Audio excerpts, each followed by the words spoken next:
Good afternoon and welcome. On behalf of the National Catholic Educational Association, thank you for joining us for this professional development opportunity. I am Christy, facilitator for today's NCEA webinar, What is the Science of Math and How Does it Impact Schools? A few quick points before we begin. First, this session is being recorded and will be available soon on ncea.org through your membership portal. Next, the Q&A box is open, and we value your input. Please submit your questions and comments via the Q&A box. Please note that the chat is disabled, so the Q&A box is a great place for all of your feedback and engagement. And finally, stay with us. After today's presentation, we'll share a link to the survey and instructions for receiving your certificate of completion. We begin our time with a prayer. Please join me in the name of the Father, and of the Son, and of the Holy Spirit. Amen.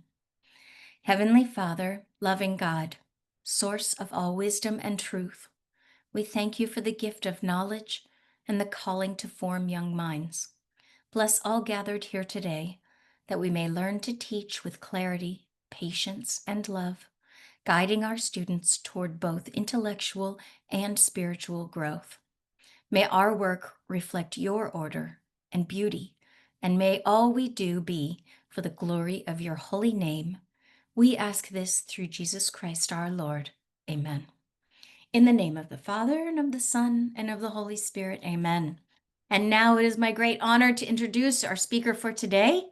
Dr. Patrick Kirkland is an accomplished assistant professor of practice at the Institute for Educational Initiatives and a distinguished faculty member of the ACE Teaching Fellows.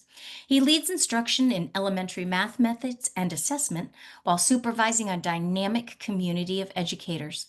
His research, funded by the National Science Foundation, focuses on advancing the understanding of students' mathematical cognition, specifically how they conceptualize relationships among whole numbers, fractions, decimals, and operations in K-12 classrooms.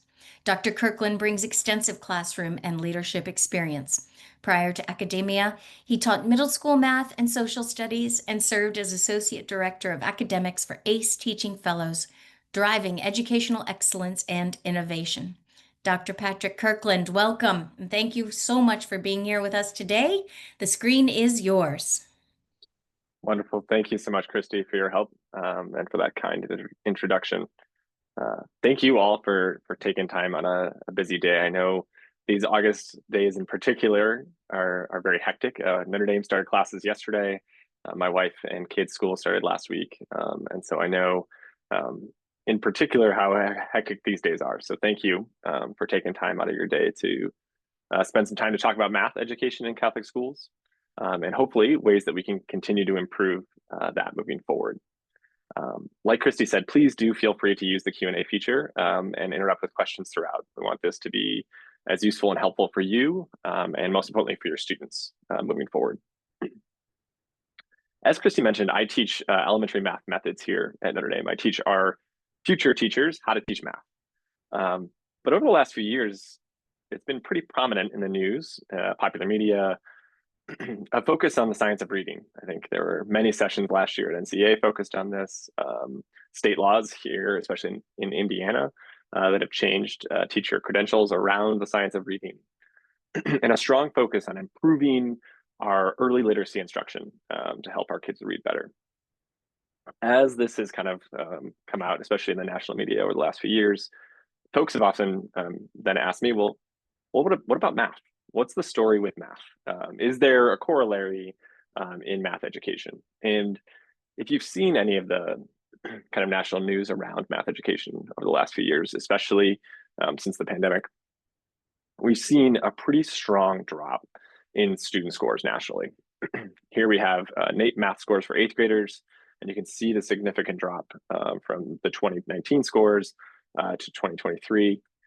This has continued across a number of different measures, including in college faculty, often talking about how their students are arriving to college campuses unable to complete kind of basic Algebra 1 related tasks. That students in college, even highly successful in selective colleges, are struggling with things like fractions and linear equations. In Catholic schools, it's been a slightly different and actually more positive news story, especially in regards to math education at the national level.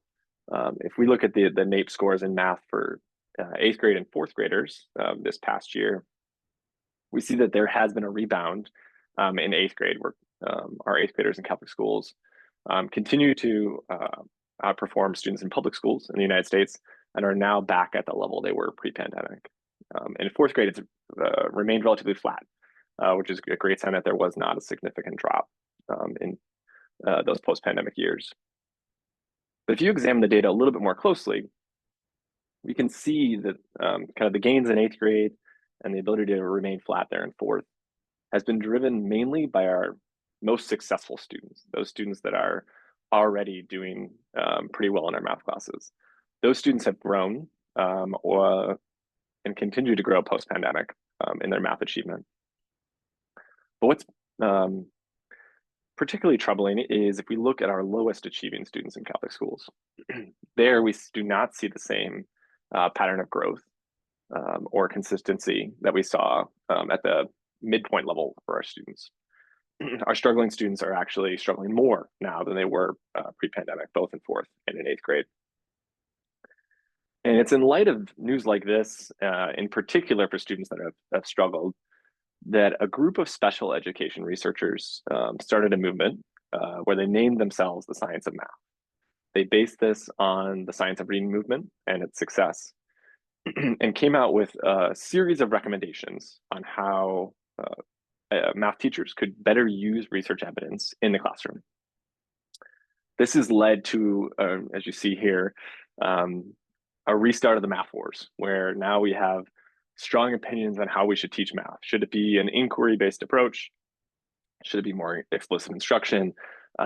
Where if you went to one conference on how to teach math, you might be taught one thing, and you could go read a different conference paper or go to a different professional development, and you'd be told that everything you learned there would actually be harmful for kids.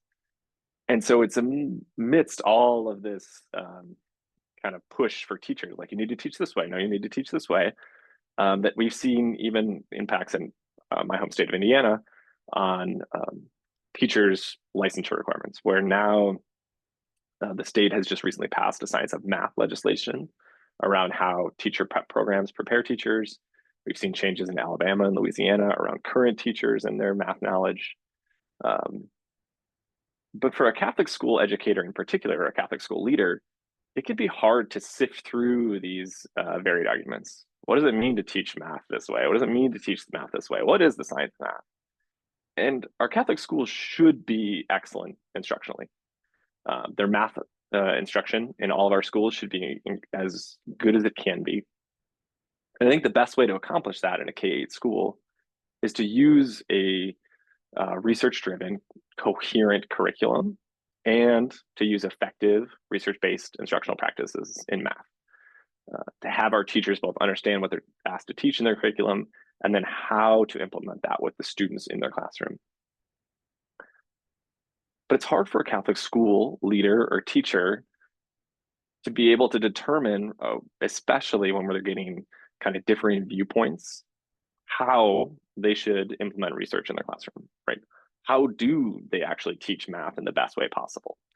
Public school districts might have a designated math curriculum lead or specific math specialists that are tasked with kind of filtering that research and then working with the teachers in their district. Catholic schools oftentimes don't have that position or that capacity in the diocese or archdiocese. And so my goal today with this presentation is to start to help our Catholic school leaders and teachers understand what the research evidence actually says about how kids learn math, and then how we can implement that in our classrooms so that our math classrooms are excellent instructionally across all of our Catholic schools. To do that, we're going to talk first just briefly about just what is the Science of Math movement.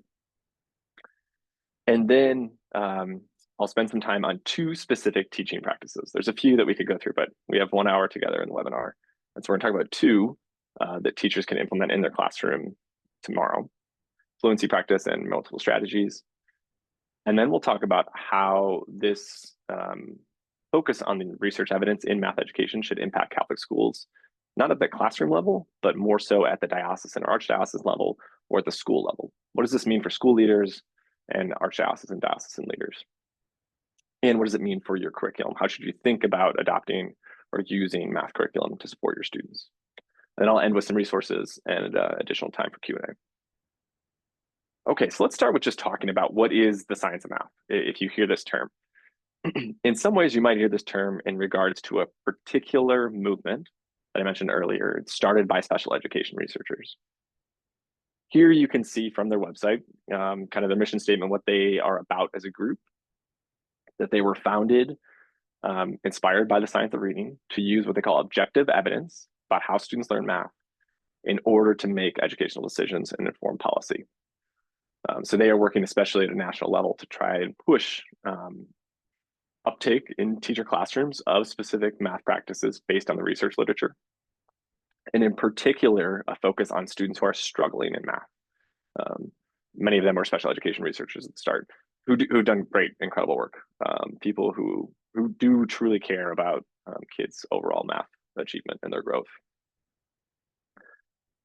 However, in the kind of the outlay of this movement and how they went about it at the start, there was a strong pushback, in particular from the math education community and the National Council of Teachers of Mathematics, where they outlined a set of principles that they thought all teachers should use.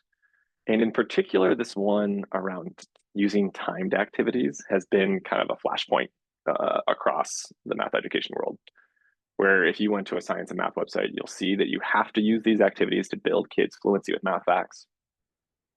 And then if you go read a position statement from NCTM, you might see that you should never time students' math fact knowledge, that you should never use a timed test in a math classroom.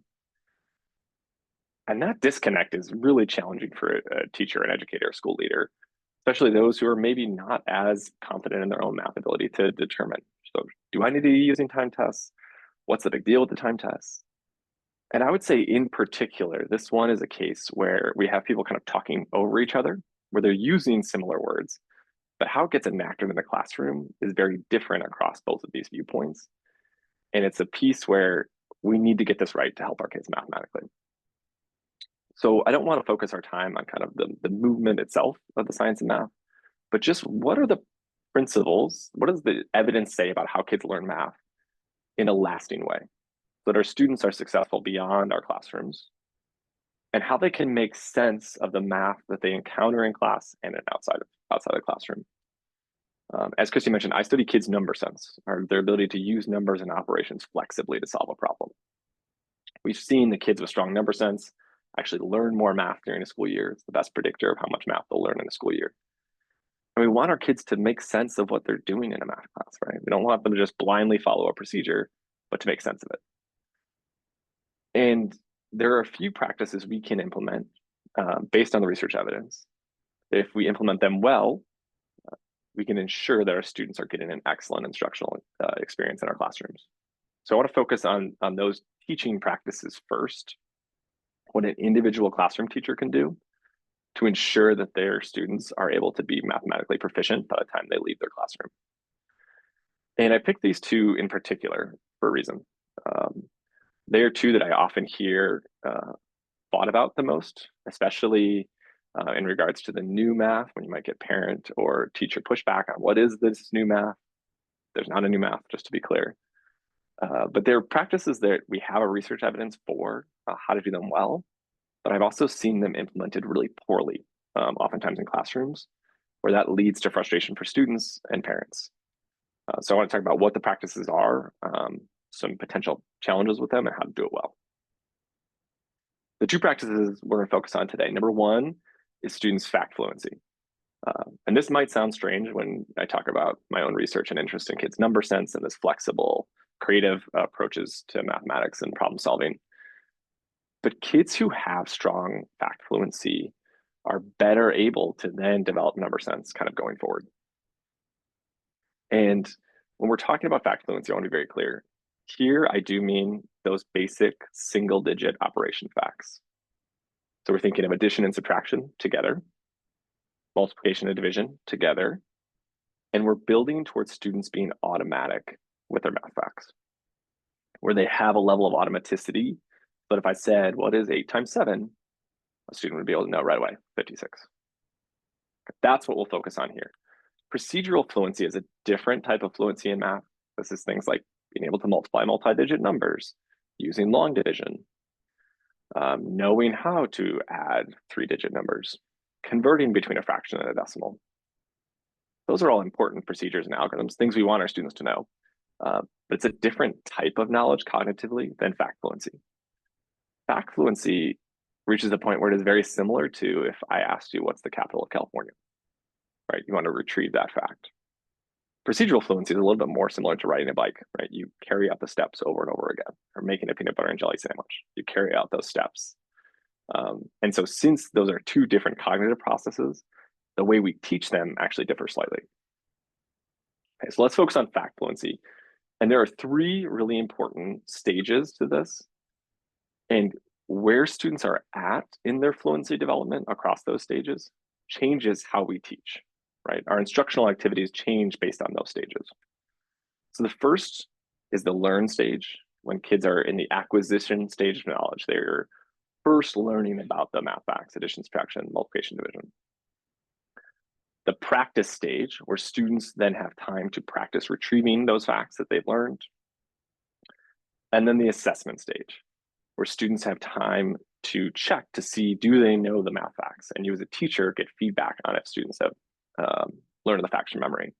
I'm going to spend some time on each of those stages in detail to make sure we understand how they differ. So first, with learning the facts, how do we best teach our students these single-digit arithmetic facts? We focus first in addition and subtraction, beginning in kindergarten all the way through the fall of 3rd grade. Right, in kindergarten, they should be fluent within, by the end of kindergarten, fluent within 5s. 1st grade, fluent kind of within 10 for sums.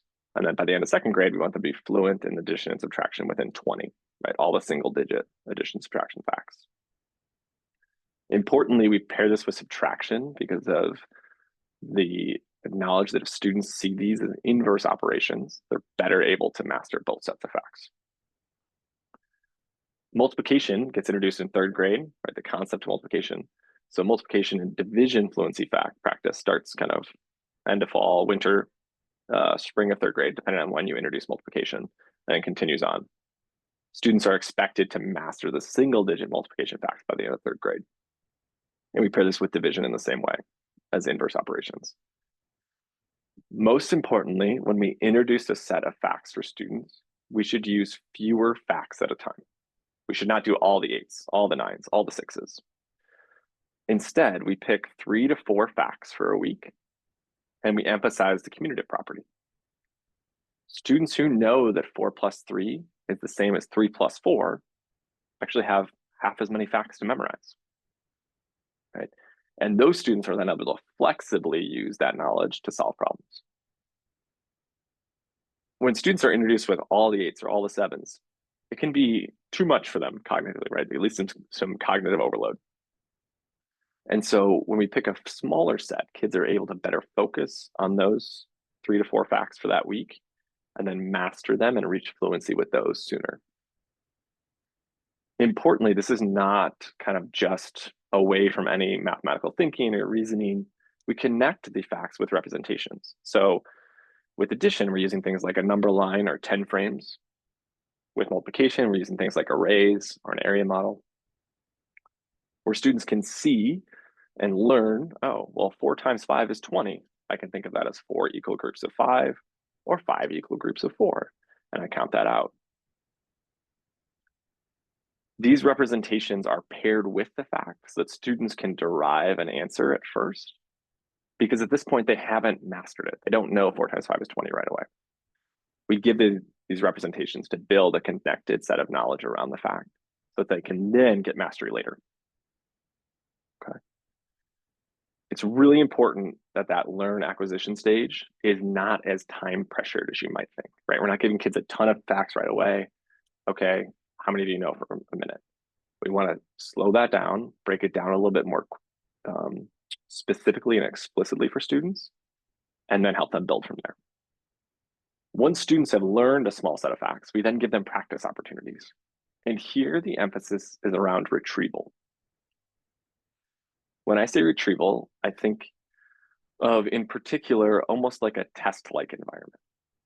So if I asked you who was the first president of the United States, and you had to think, okay, well, the first president is, and you didn't have a list of presidents up on the board to look at, that is retrieval. When I ask a student what's 5 times 4, and then they have a times chart that they look at, they're not actually retrieving the fact themselves, and so it doesn't actually help them develop fluency long term. Okay. So how do I give them opportunities to retrieve? 5 to 10 minutes every day. In K through 4, K5 classrooms, we should have 5 to 10 minutes of fluency practice each and every day.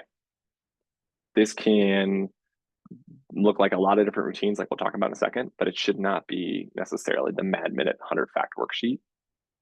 Because if a student is struggling at this point, getting 80 questions wrong isn't going to help them learn those 80 facts, right? It's too much for them to process. Instead, we give them quicker feedback between problem sets. And we use horizontal equations. This is because we know that kids understanding the equal sign is one of their best predictors of algebra readiness. And so if we have equations written like you see here on the slide, then students are able to not necessarily only see a fact as 3 plus 4 equals 7. They can see, oh, well, 3 plus what number equals 7? And they build an understanding of the equal sign and seeing things across the equal sign, which sets them up for foundations in algebra. And like I said, students are importantly pushed to retrieve the fact. They don't know, they don't have an answer right in front of them. They're not just repeating the answer, but they have to think about it themselves without help. And then we mix in different facts as students go on. Okay, what are the type of routines we can put in for this kind of fluency practice so that you get 5 minutes every day in your classroom? The best is honestly flashcards. Kids creating their own flashcards each week, where they create flashcards based on the set of facts you're learning. They write it horizontally on the front of an index card. 5 times 4 equals blank. Flip it on the back.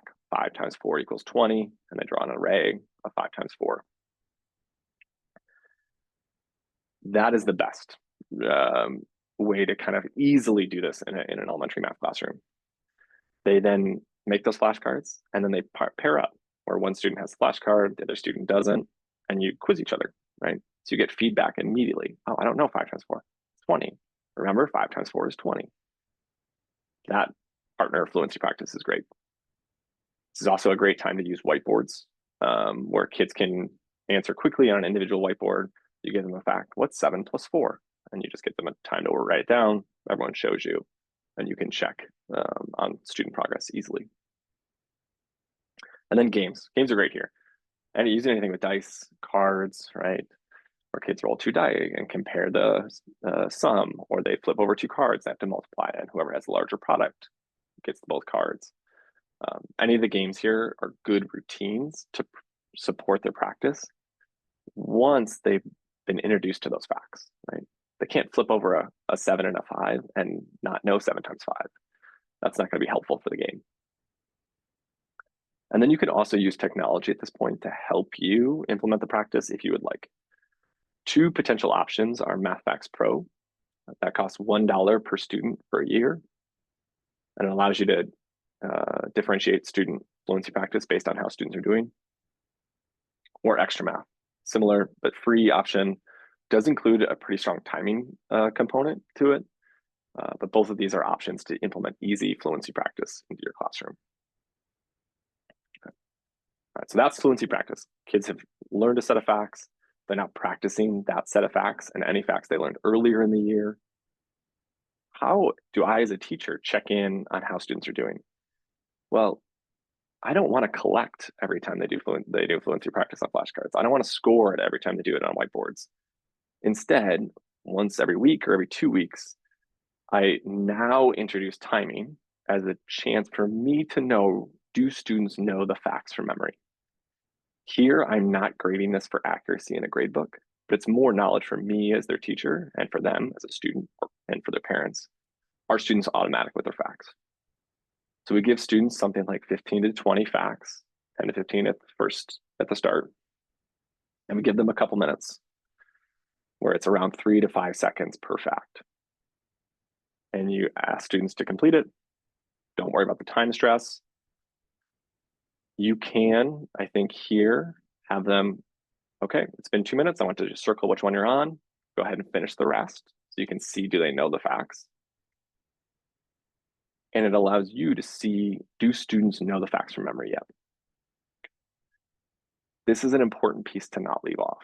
I think sometimes in some curriculum, it's only ever fluency practice and we're never checking on student understanding. For some people, these time tests are the way that they think of, that's how my kids need to learn the facts, is the time test. It's a mix of both. Kids need that fluency practice with things like flashcards, games, dice. And then we still need to check, do you know it from memory? And it's at this point when we introduce the timing component. You should only be doing this on facts that kids have had practice on, right? We think, okay, they're pretty much ready for mastery here. Let me see how they can do with the timing component. Okay. So I'm going to stop there in terms of fluency. 3 stages, once again, learn, when kids first learn a set of facts.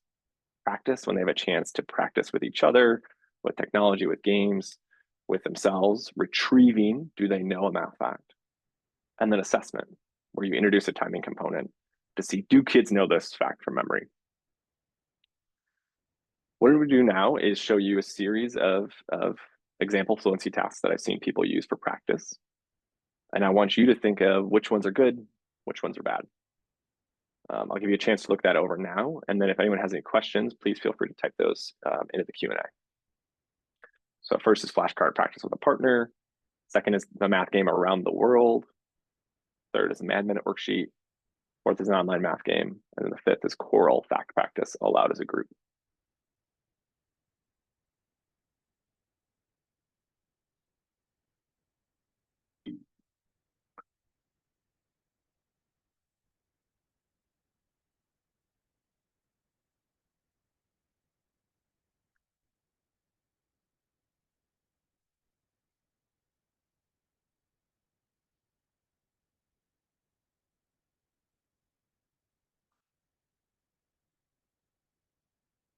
Hopefully you've had a chance to kind of look those over.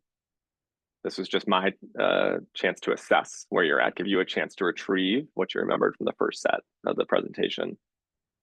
Flashcard practice with a partner is a great fluency practice. Awesome. Great fluency practice. Importantly, only one kid has the flashcards, the other kid does not. So they're actually retrieving the answer. Around the World, for those of you that might not know, is a game where you have one student behind another and you show a flashcard. And whoever gets the answer right fastest wins, and they move to the next student. The goal being who can get around the world and beat their classmates in fluency practice. It can be a really fun game, super competitive, but it emphasizes speed to a detriment, I would say, especially in a competitive social environment. And more importantly, it's only 2 students solving one fact each time. So it's not the best use of your instructional time, right? There are however many other students in your class, 20 other students who are not getting any fluency practice at that time. And it stresses kids out in a way that's probably not helpful. So that's not a helpful one. Mad Minute worksheet for practice, not helpful. This is too many facts for kids at this point in their understanding. An online math game like Reflex, great. Those can be good. Choral fact practice, also really good. All right, I'm going to start my lesson. Okay, what's 5 times 3 class? What's 4 times 8 class? Where you get a choral response. Importantly, we do want to mix in things like individual whiteboard practice with choral fact practice, just so that you as a teacher can gain an understanding for each individual student and not just the class as a whole. Okay, so please, yes, do type in any questions if you have them. I'm going to move on now from fluency practice here to comparing multiple strategies, which is probably one of the practices that I hear the most complaints about in terms of people complaining about the new math. In any newer math curriculum, why are there so many strategies? Interesting that it's a research-based practice based on education psychology research that exposing students to multiple problem-solving strategies is one of the best things we can do for their long-term problem-solving success. That if a student has more than one way to approach a problem, they're less likely to get stuck. You might have seen this in your own classrooms. Students might have been really successful in a lesson, and then they forget that strategy when it comes to the time of the test. Or a student is really successful in that test with that strategy you learned, but come state test time or Terranova time at the end of the year, they've forgotten it.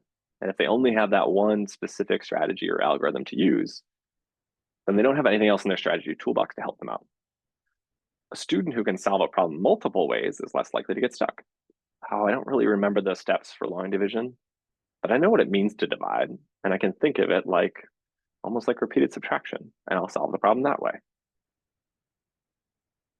We as teachers can help students do this by exposing them to multiple problem solving strategies. But this is one that we can very easily get wrong and do in a way that's actually overwhelms students cognitively. So what are 3 ways that you could do this in your classroom effectively to support kids' multiple problem solving approaches? Number 1 is you would provide direct instruction. Number 2, you're going to use what we call worked examples and then have students compare them. And then number 3, you actually ask students to come up with multiple strategies themselves. I'm going to walk through each of these 3 now to talk through how to do it well versus not. The most common is when you as the teacher are going to provide direct instruction on a new strategy. Importantly, you need to start that lesson by showing the strategy that students already know. Okay? So you need to start with the strategy that students have pretty much approached mastery on. You start with that more familiar one first.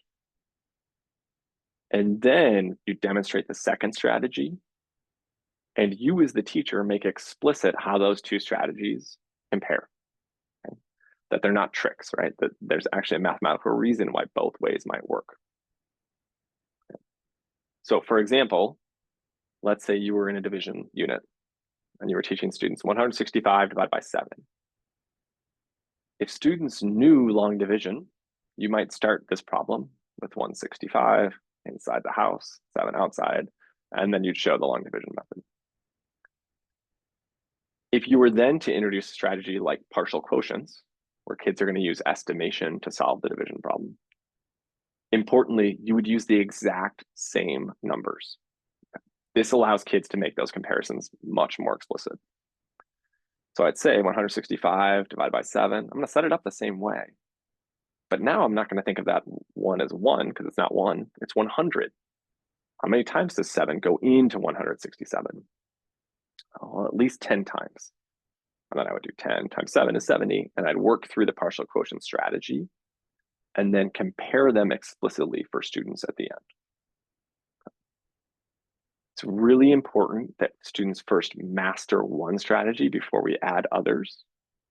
This is a common issue in some math curriculum where you have a strategy per day, and then kids get overwhelmed. They're like, wait, do I use the number line? Do I add up? Do I think of counting down? How do I solve, or do I stack it? Do I use columns?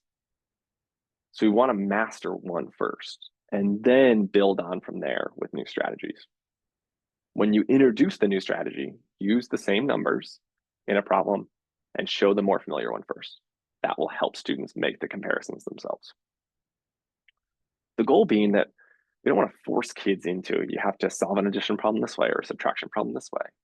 Instead, we want them to be flexible and use the problem solving approach that's most comfortable for them or most beneficial for that problem. The second way is you could use worked examples to compare different strategies. I'm going to show you one right here. These are worked out problems.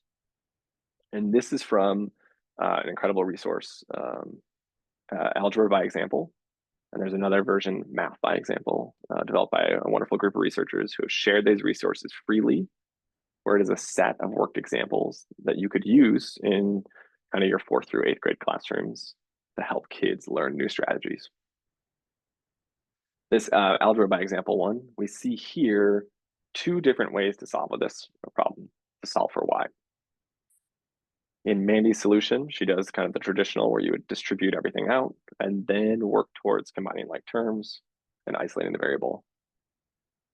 In Erica's solution over here, we see that Erica noticed that y plus 1 as a binomial was actually a like term already on both sides and used that as a more efficient way to solve the problem.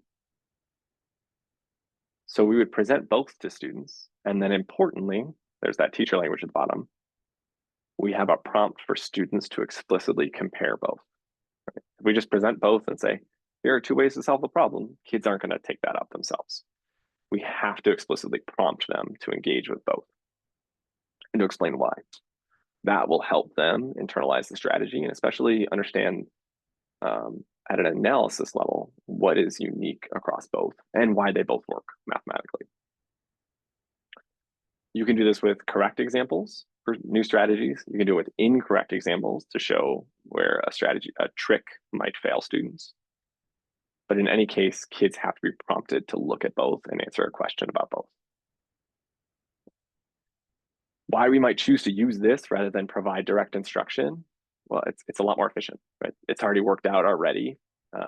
So there's less of a cognitive load for students to track all the steps. They're written out already. And then we can do this on a more individual level with kids. The third way we might think about multiple strategies is pushing students themselves to compare multiple. Here, you would give us students a problem like this, 63 minus 28. And you ask students to solve the problem one way, and then you explicitly require them to solve it another way. This can be done through routines like a number talk, but it can also be done even in normal homework assignments, independent practice in your classroom, where you push kids to solve a problem multiple ways so that they get a little bit more comfortable with more than one strategy. I would not do this on a test, right? I'm not going to require students at an assessment level to do these multiple different approaches. But an instruction in the middle of a lesson can help kids see how 63 minus 28 is the same as counting up from 28 to 63, like the distance between in the number line, or that 63 minus 28 is actually equivalent to 65 minus 30. Right? If I shift both by 2 on the number line, and I can use those multiple strategies to teach a particular goal. Importantly, across any of these ways that you might implement multiple problem-solving strategies in your classroom, there are two things I want you to worry about avoiding. Number one is overloading kids with too many strategies. Instructionally, we should not promote a strategy a day. Today's this strategy, tomorrow's this strategy, this is a strategy the next day. This will lead to cognitive overload for kids where they never master one and they only have a surface level understanding of each. This leads to them struggling come test or unit time. Okay, so we want them to master a strategy first and then compare from there. Relatedly, we as teachers can't expect our students to just take up a new strategy if they see it on the board or if they see it presented to them. We need to prompt them with explicit instruction about how these strategies compare. And by pushing them to compare strategies, it helps them internalize that strategy long term. So have kids master a strategy first and then build on from it. And then not use too many strategies at once. It is okay if a student in your class solves a problem with a lot of different strategies. You might want to share that for your class. But that wouldn't be the focus of your lesson. The focus of your lesson would be that particular algorithm or strategy you're focusing on that day. And so it's helpful in your instruction to remember what is my overall goal for kids in terms of solving this problem, and how can my instruction match that goal?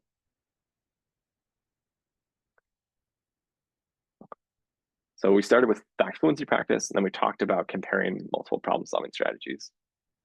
I want to take a moment for you just to think about if you're a classroom educator, one way you might implement these practices in your classroom, or if you're a school leader, one way you might help your teachers implement these practices in their classroom. I'll give you a few seconds to think about that now, internalize that, and then welcome any questions you might have in the Q&A as well.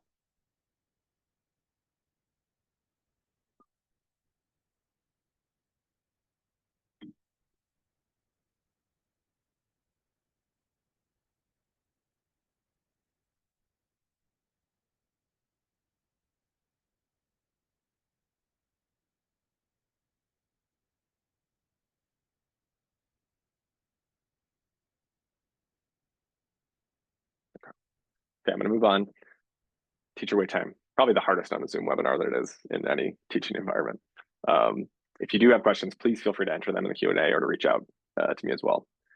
I would say one important piece I want to emphasize here in terms of fluency practice, 5 to 10 minutes every day. And then for multiple strategies, not doing too many strategies before kids have mastered one.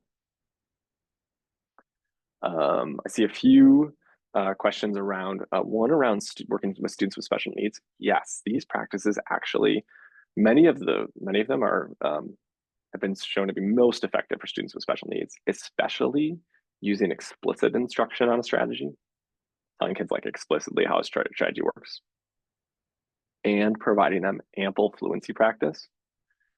For students with particular needs who are struggling mathematically, oftentimes that means that we need to provide fluency practice beyond the grade level that we're used to. So we might have a student in 5th, 6th grade, 7th, 8th grade who has not mastered their multiplication facts.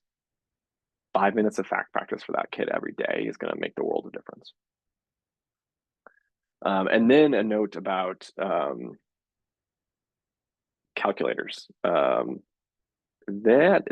is an interesting piece. I would say in many cases, we want our students to have practice retrieving the facts if they haven't mastered it. I was in an algebra classroom last year where a student typed in 4 divided by 8 into the calculator rather than seeing that as 1/2. That is a time where the calculator is actually going to slow you down versus thinking about the problem. And so whether or not we use the calculators or not, I would say, is the calculator helpful for my students to achieve this learning goal? Is it going to like get them over certain hurdles? Are we going to use numbers where normally we wouldn't be, solving them mentally or by paper? Then yes, use a calculator. If my students are using it as a crutch to not think about the problem mathematically, well, then I think let's not use the calculator and get them used to thinking about the problem. So I would say I'm not necessarily like you can't use them and you can use them. It would really depend on the goal.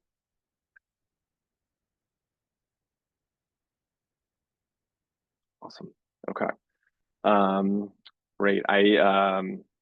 In particular, I hope that you feel comfortable being able to promote more fluency practice in your classroom or your school in a way that's going to be helpful. And then also thinking about ways to do more problem solving strategies while not overwhelming kids with too many strategies.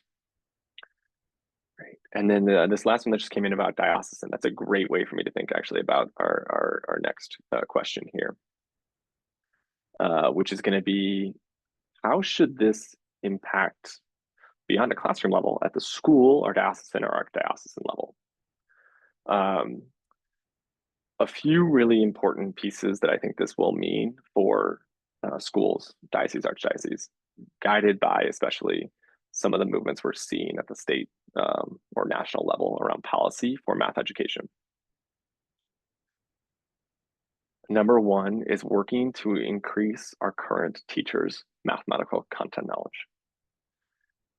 A teacher who understands math content, and in particular, how it progresses over K-8, especially in operations, is going to be a more effective math teacher.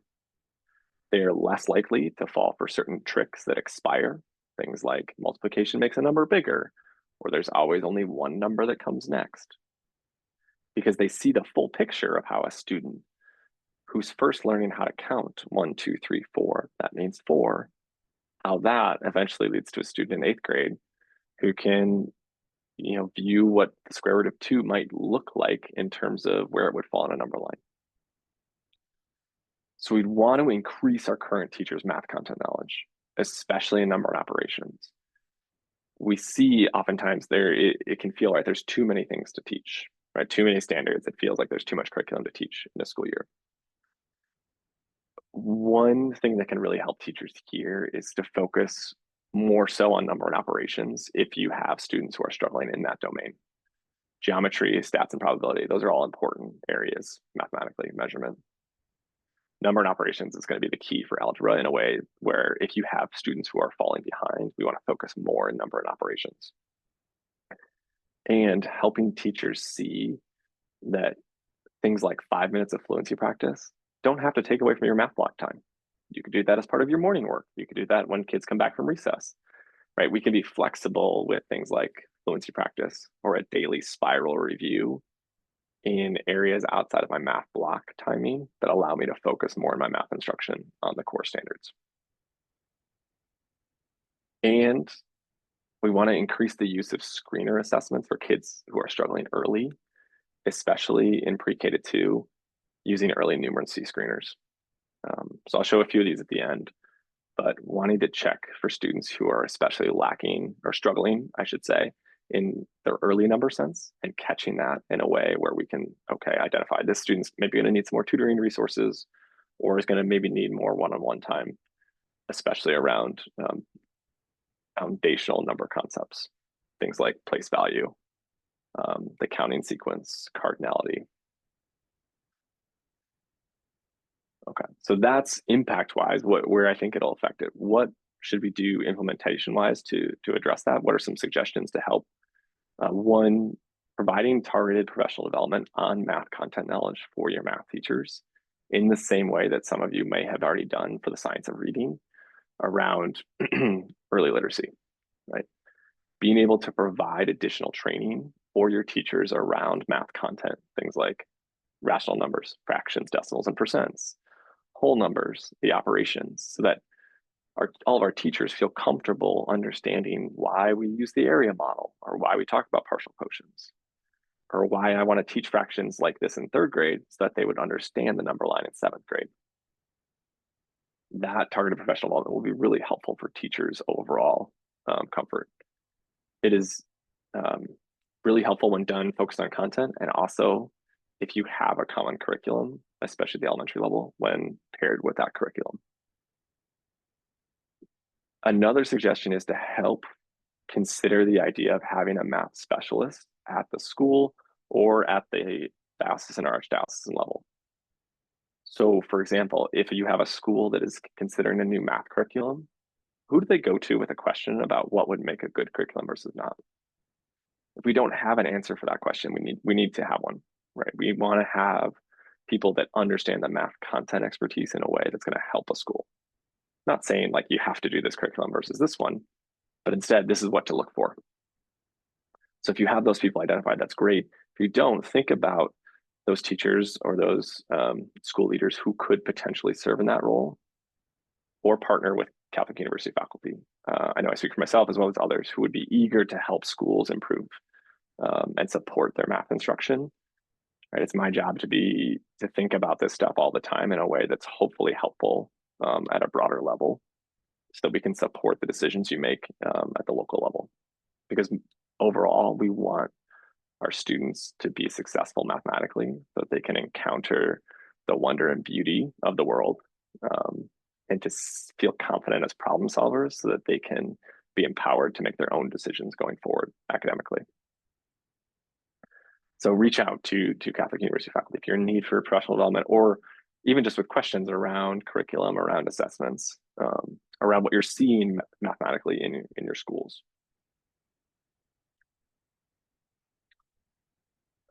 And then lastly, just a couple notes around curriculum to think about.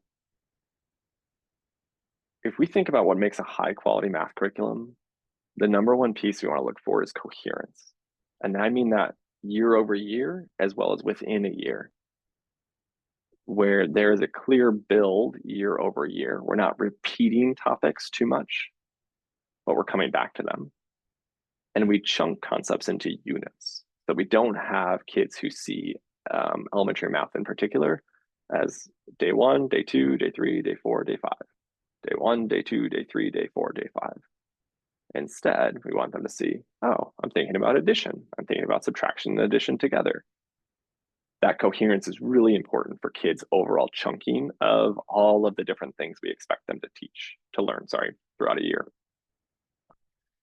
If you think of a kid who is exceptional mathematically in your classrooms, most likely they have a connected understanding of all those topics that you teach in a year.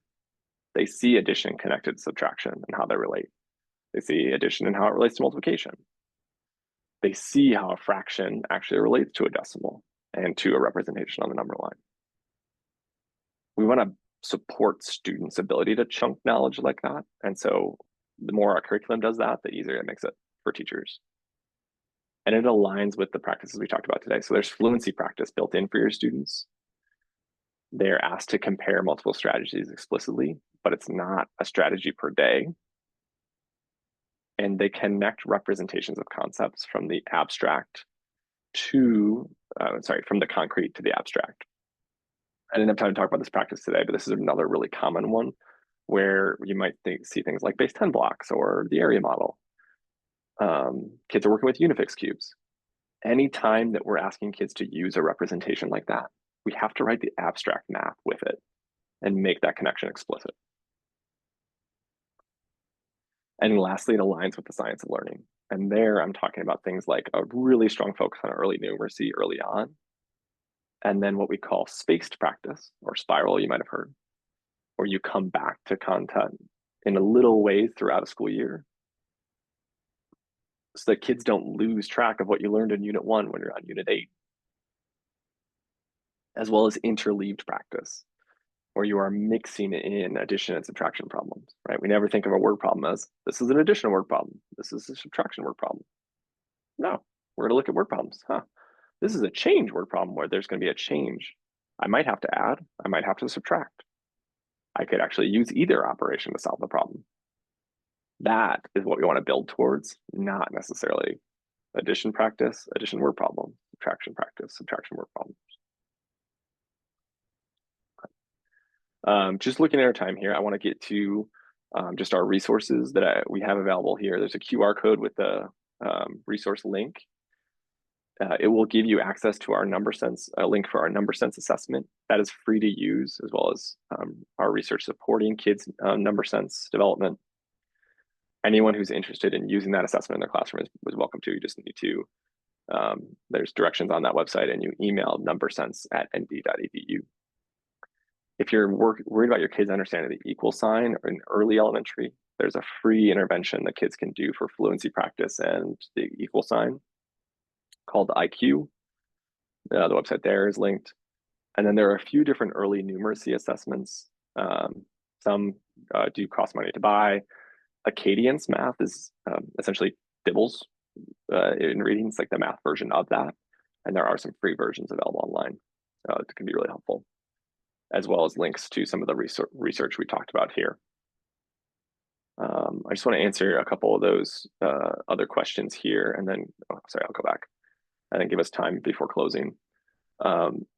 Selena, you had a question about reducing the number of strategies when working with students who might be struggling. That is totally fine. We want a student to master a strategy first, like I talked about. And so if they're not reaching mastery, adding on additional strategies is actually going to cognitively overload them in a way where it's not helpful. So instead, you want them to master one or kind of get close, get really comfortable with one before you add in additional strategies. And then someone asked about the Connected Math project that Michigan State put out. It's my knowledge of it is especially the middle school curriculum there. I think the middle school curriculum there is really strong. It aligns with a lot of the practices we've talked about here. With any curriculum, I would say most importantly, it is not effective when our teachers don't understand the why of the design and how to implement it effectively. So I think that's what I've seen just in terms of implementation with CMP. But I think structure-wise, it can be really strong. And when teachers are supported to implement it, it can be effective. Great. So we have just a couple minutes left here. If you have any questions, please don't hesitate to reach out to me. My email is here on the slide, or I'm happy to answer any questions you send to the NumberSense team with our assessment. Thank you all for all that you do for our kids in Catholic schools. And I would say especially thank you for everything that you're doing to support their math instruction and their math learning. It's a passion of mine that all of our Catholic schools are truly exceptional when it comes to their math instruction. And I hope today was a small piece to help in that, and would love to continue that conversation anyway. Thank you all for your time.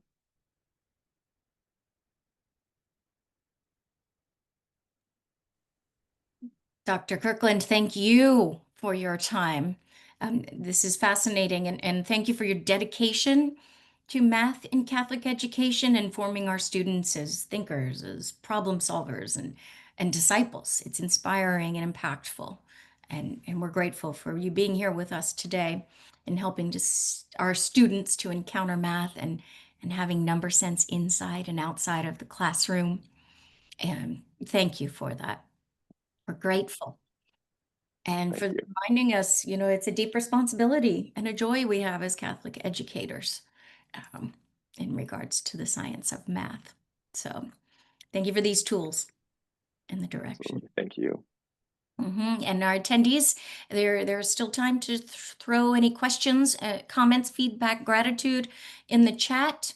In the meantime, we thank you for being here with us today and for engaging with us here in the chat and in this webinar. Your input is invaluable as we work together to strengthen our service to you. So I'm going to enter a survey in the chat. If you'd like a certificate of completion, please fill that out and it should be automatically generated and to you shortly. Just one more once over. Lots of gratitude there, appreciation in the Q&A. Thank you for that. Dr. Kirkland, may we all continue to build the kingdom of God by forming students who not only develop strong critical thinking skills, but also confidence to live their faith boldly as disciples. And to everyone here today, may God bless you abundantly as you inspire, renew, and elevate Catholic education this school year, shaping hearts and minds for generations to come. Thank you all. Goodbye and God bless. Thank you all. Take care.